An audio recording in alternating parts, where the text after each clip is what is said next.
I just saw the Odyssey, and am I in a loo? Yes. Did I hop in here quickly? There are several here, don't worry, and there aren't many people around. Did I hop in here quickly because I had to tell you how brilliant it is? Yes, I couldn't wait till I got home. This is one of the top 5 experiences I've ever had in the cinema, and I was a Christopher Nolan skeptic, big skeptic. I find his films overly recursive, self-referential, bloated. Doesn't matter, I take it all back. Thank you, Christopher Nolan. You just gave me the most incredible 3 hours I've ever spent in a cinema. Like, as a full experience, I can't believe how good this film was. And I've heard people say, I heard Mark Commode say the first part is boring. He's wrong. The first part is incredible. It is world building, because what Christopher Nolan is showing you is that it's possible to go back in time and recover the original epic. Because what would destroy this film is if you were thinking about Harry Potter or Tolkien or C.S. Lewis while watching it, and how are you supposed not to? Filmic language has been completely colonised by those films. How do you go back and produce something that doesn't seem to echo them when it's supposed historically to precede them as a storyline, as a cultural product? And the way he does it is by refusing to do Denis Villeneuve-style huge epic shots, but instead staying at a middle distance so that we feel as though we are immersed in the world, but the world itself doesn't think of itself as epic. I think this is what's so crucial about what he's done, is it's an embedded world in which people are living human-scale lives, and there is really no gap between the epic and the intimate.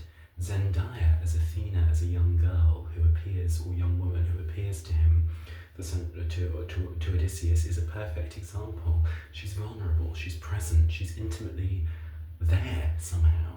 She's not at a remove, and yet at the same time, when the film needs to convey epic scale, it absolutely does. It can do it again through realizing things in the most material way. So the Cyclops is simply some of the best special effects I've seen ever.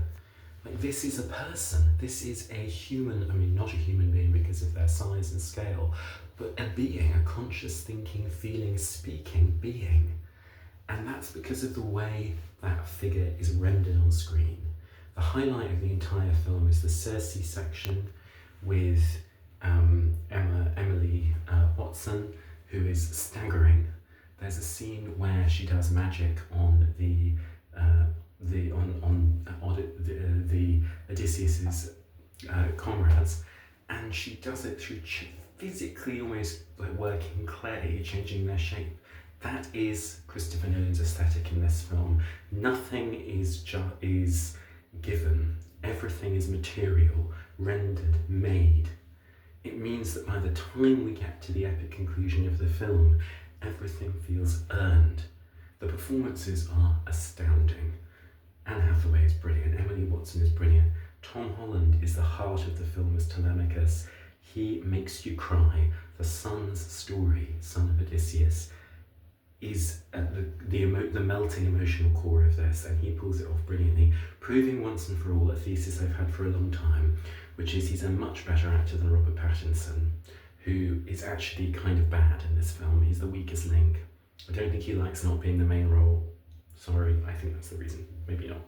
But Tom Holland is wasted because he's Spider-Man, but Tom Holland, because he can't do anything else. During this whole period, he's not been cast as anything else, really.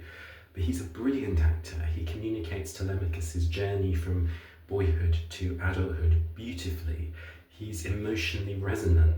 He's got a vulnerability on screen that Pattinson never allows himself. And standing here as I am in West London and thinking about how one of them comes from Barnes and one of them comes from Teddington, both of which are suburbs of West London, I can't help thinking, you know, we had 2 big talents there, and one of them really wins the day in this particular movie. So from the sublime to the suburban, but this is a brilliant, brilliant film, and if you can see it in IMAX, go and see it.